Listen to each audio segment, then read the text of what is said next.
Så jeg tror vi bare skal få opp Mark med en gang. Can you hear us, Mark? Yes, of course. Ah, there you are. Hi. Hey. Hi. Welcome. We are excited to hear you talk about your all the things you have found out. So the word is yours. Gjerne en applaus. Thank you so much. And first of all, of course, my apologies that I can't be there with you live in person. I know we've all gotten used to these kind of things over the pandemic, but it still doesn't feel the same. So my apologies for that. You're catching me at the end of a very busy teaching semester here in Amsterdam. And you're also catching me right in the middle of two major professional events in the Netherlands, gathering people who work across the media industry, including, of course, journalism, but also games, movies, television, music, publishing, advertising even, all around this topic of well-being, mental health, and associated issues. And I'm telling you this to signal that as an academic, we love to do research that makes an impact. The research that I've been doing for the last 5 to 6 years almost makes too much impact. And that's kind of what I wanted to share with you today.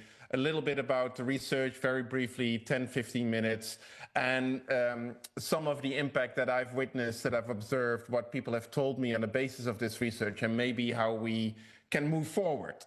And with we, I mean people who work in the media who have opted to turn their creativity into a career.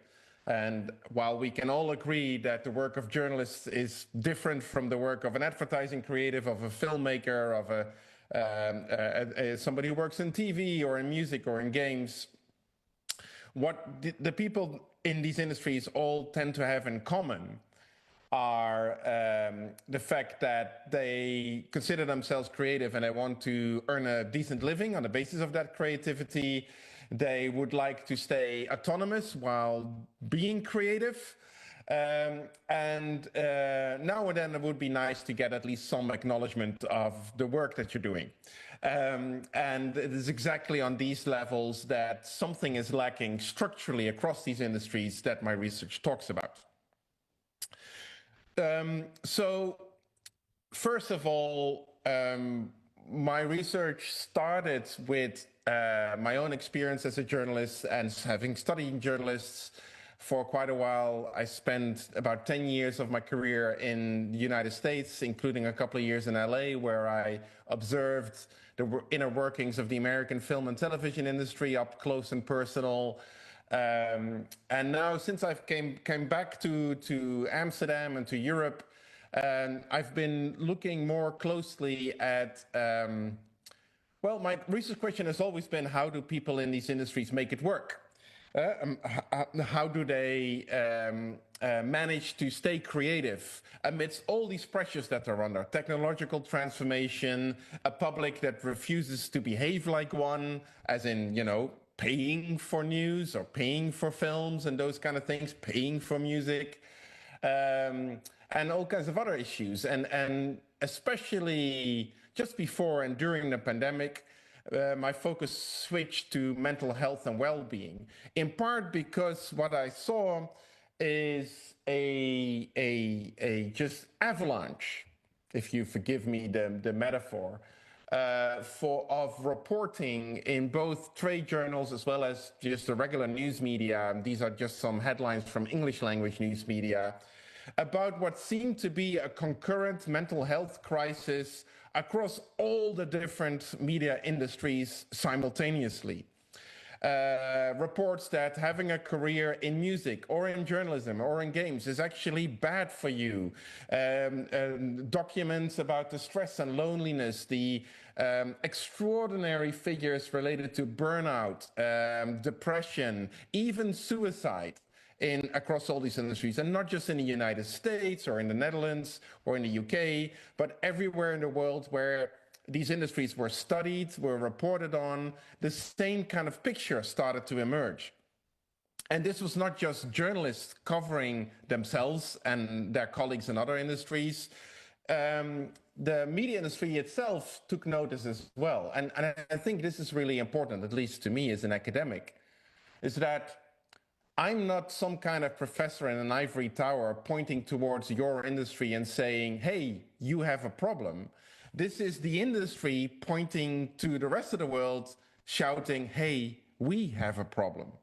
Because the screenshots that you see behind me on your screen are just some of the close to 400, actually no, 450 reports that I've been able to collect coming from industry organizations, including your own, unions, professional associations, lobbying groups, non-profits, charities, sometimes dedicated to health and well-being, in countries all over the world, all appearing in the last about 9 to 10 years or so, and all of them reporting on increasingly problematic issues that cut across all these different industries.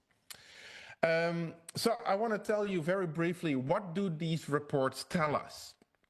Because I've read and studied them all. I've interviewed most of the professional organizations involved in all these projects, and I did my own interviews with media professionals, both in the last couple of years and in my career before that.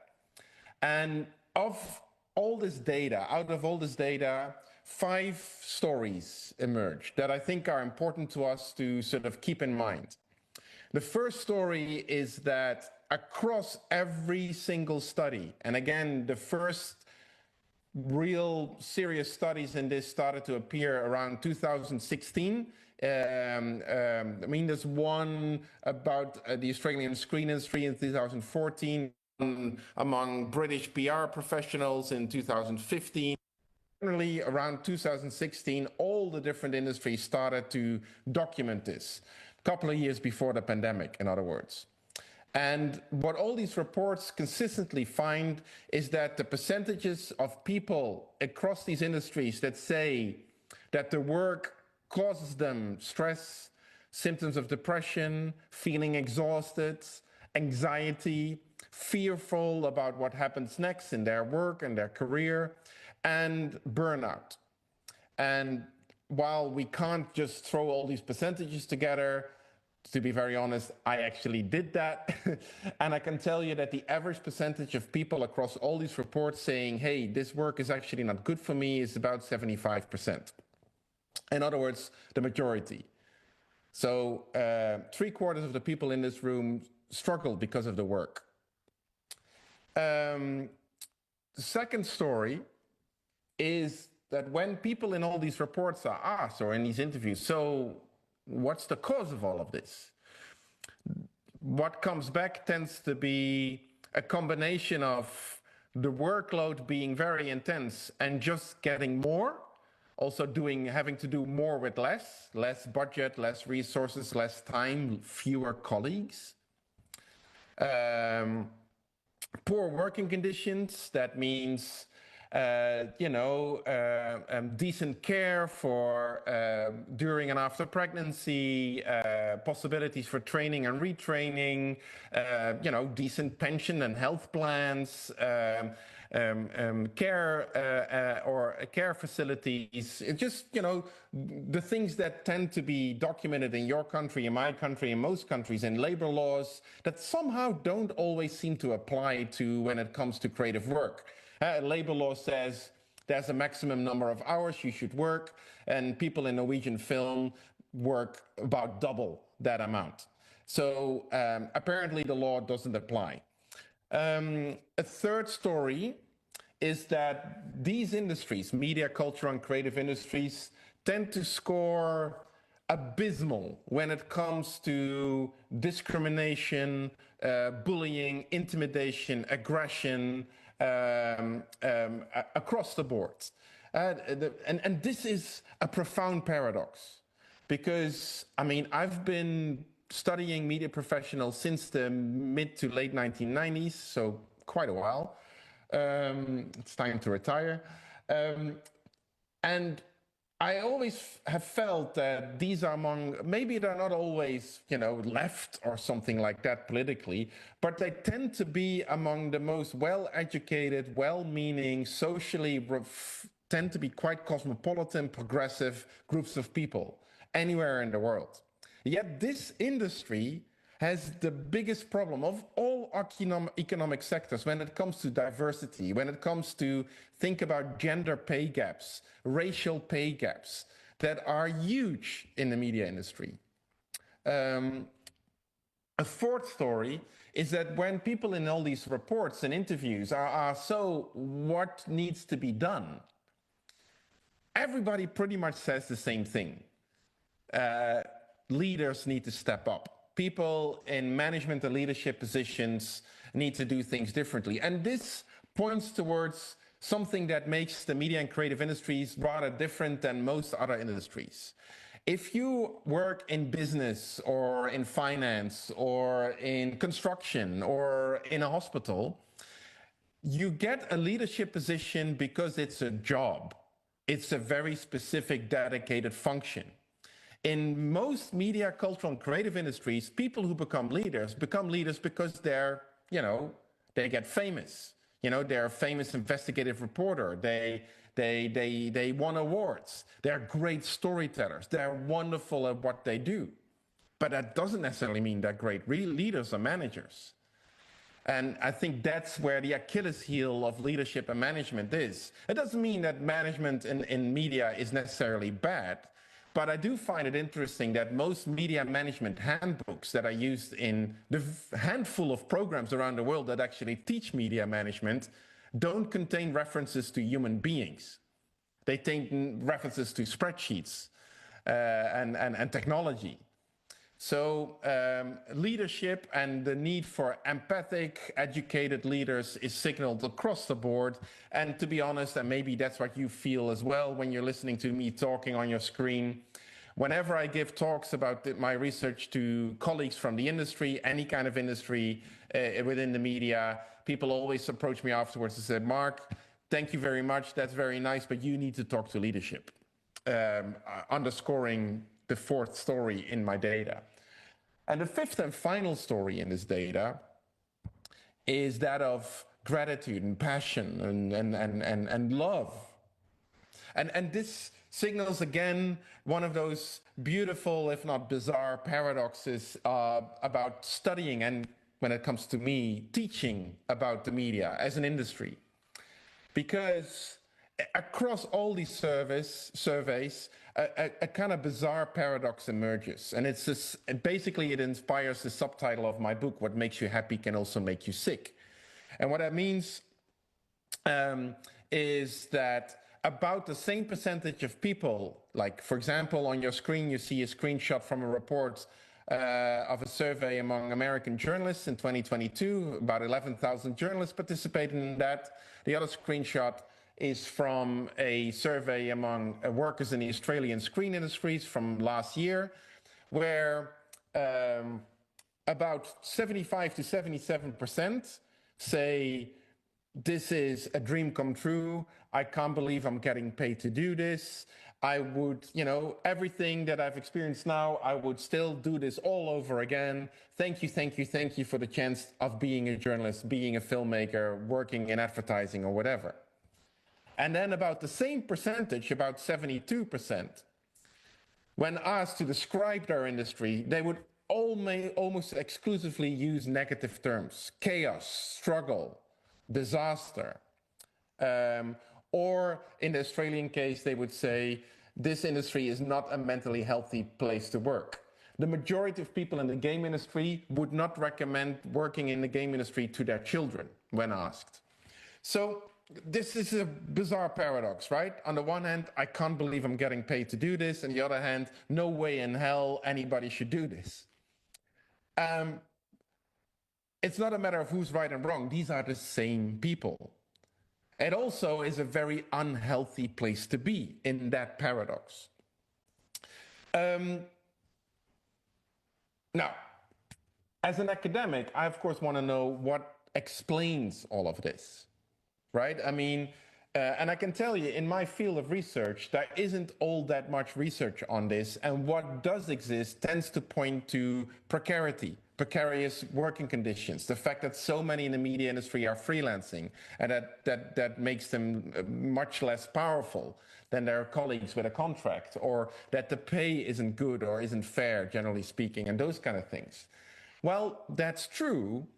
That doesn't explain the numbers in all these surveys, because when you control for people who are freelancing, the numbers don't change. They don't go up, they don't go down. Another set of explanations is passion, right? When people are passionate about their work, they're willing to accept exploitative conditions. Well, to quote a very famous American colleague of mine, that's bullshit. I've never met anybody in the media industry that wasn't keenly aware of what I've just talked to you about. I mean, it's not like, well, I'm passionate, so I might as well get sick at work. I might as well get depressed. I might as well accept burnout as a... No, of course not. So there must be something else that explains this. And in my research, I used the model from colleagues in occupational medicine. And the reason why I've used that, although they wouldn't call it a model, it's a combination of variables that for them, what they found, explains how people get sick at work. So in occupational medicine, what they study is what explains people getting sick at work and how do we get them back to work. It's just that occupational medicine has never ever looked at the media industry. And so I used their variables and applied them in my analysis to the way the media industry tends to be structured. And I found that not only do their variables help us explain what's happening in the media, the big difference between the media industry and the other industries is that while other industries sometimes have extreme situations that cause people to get sick at work, in the media industry, those situations are the default. In other words, the way the media industry as a whole is structured and managed predicts people getting sick. So the fact, if you don't get stressed, you don't get burnout, you don't get depressed at work in the media as a journalist, you are the exception, which immediately highlights a fundamental problem in the media industry, the diversity problem. In other words, the people who manage to survive the media industry are, I mean, I'm sure you're all wonderful, but that doesn't necessarily mean you're the best at what you do. It just means that you found a way to survive an otherwise unhealthy system. I mean, that's overcharging it a little bit, but I think it's useful to think about the system that way, to prevent us from pointing fingers and saying, well, they just can't cut it. They're just not ripe to be a journalist. They don't have what it takes. Bullshit. Journalism is not rocket science, right? It's incredibly important. It takes craft and skill and creativity and nose for news and a dedication to the facts and objectivity and truth. Absolutely. But the vast majority of people are able to do that. The vast majority of people are not able to survive in the news as an industry. So what are these variables? Very briefly, because I know I'm almost out of time. The first one is people get sick at work when there's a lack of reciprocity structurally over time between what people bring to the job, their passion, their commitment, their talents, their skills, their creativity, their human being, if you will, especially in the age of AI, this is not unimportant. And when that's not matched by what the industry gives back to you, and that partly means, are you getting paid fairly and on time? Are the working conditions correct and healthy? But also, this has an emotional dimension. Are you being recognized for the work that you do? Right? Do you get a compliment now and then? Does somebody, is it okay when you go into the newsroom and say, this last assignment was really, really tough, and somebody acknowledges this, right? So reciprocity is not just material, as in pay or working conditions, it's also affective, it's emotional. Secondly, people get sick at work if they experience structurally over time organizational injustice. Are the decisions that are being made at work fair? Are they transparent? Do they allow, voice? Can you have something to say about them? Is there a way of benchmarking the quality of decision making? These are all fairly standard processes in any kind of business. They hardly, if at all, exist in the media industry, right? The reason why person X gets a cool gig or a cool assignment and person Y may or may not have anything to do with their skill or talent. It may have to do with their somebody's best friend or somebody's nephew, or the editor-in-chief just really likes her or something like that. So organizational injustice has to do with the fairness of decision making about everything, who gets promoted, who gets assigned, and those kind of things. And the third variable is a unique combination of an intense and high workload, which, let's be fair, is part of the reason why working in the media is so much fun. Like the deadlines, finishing, submitting a story on deadline, seeing it appear in print or on TV or online. Finishing a documentary film, seeing it out at a festival. That intensity is an incredible release, an incredible motivator. But if that workload is just consistent, it doesn't stop, there's no payoff, there's no relief, and it is paired with little or no autonomy over how we do the work and when we do the work, people get sick. Now, my suggestion is, and that's something I work out in the book, is that these three variables are actually consistently the structure in most, if not all, media organizations, one way or another. And of course, there are employers who do things better. There are specific parts of the newsroom that do things better. There are unique individuals that do things better. Absolutely. And I can tell you that that's the research that I'm currently engaged in. Where are things going well and what is the difference, right? And this is a frustrating aspect of all of this, because sometimes within the same company, there can be parts of the company where people are absolutely happy, they feel supported and seen, they have a voice in how decisions get made, and they have a lot of autonomy, whereas people just around the corner in their team are all struggling. So it can be that specific, even person specific. And of course, that's what empathic management is all about. To conclude my story, these are just some of the organizations I work with. I want to go back to something I said at the beginning, and I've mentioned a couple of times in my presentation, the notion of love or passion as guiding how people talk about this. There's a wonderful memoir of a French journalist that was published just a couple of years ago. And in her memoir about being a fairly well-known journalist in France, she talks about this unique contradiction of being part of what she calls a passion profession. Because she says, passion and profession have two discourses that are mutually exclusive. Why? Because passion is a discourse of love and desire and lust and intense feelings and hate and anger and, strong emotions. Beautiful. But profession is a discourse of rules and protocols and law and rights and responsibilities. And she said, when you try to mesh these two, something fundamentally goes wrong if you don't do it well, if you don't do it carefully, if you don't do it professionally. And I think that's what's underneath all of this, is that we sometimes we talk about our work both in terms of something we love and something we do in order to earn a living. And what we fail to realize is how to bring these kind of discourses together. And what I found in my research is that the passion people have for media work, and specifically journalism, isn't the problem, it's actually the solution.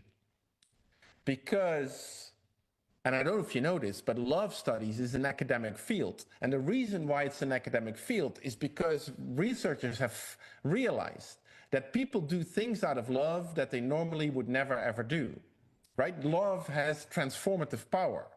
So if some of the love of media professionals, like journalists, doesn't just go into telling the story, making a product, a newspaper, a broadcast, a website, an app, but can go to transforming the profession, which is what unions do, which is what you do, then I'm convinced something can change. Because those three variables, the lack of reciprocity, organizational injustice, and a combination of high workloads and low autonomy, aren't actually that difficult to transform.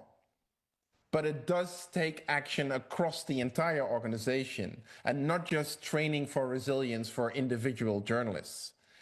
So I hope my work has helped frame the discussion a little bit. I'm also hope that none of what I said came as a surprise, because this is based on data that I got from people like you. And of course, I'm available either now or at any point in the future to keep the conversation going. And thank you so much for allowing me the opportunity to speak with you today.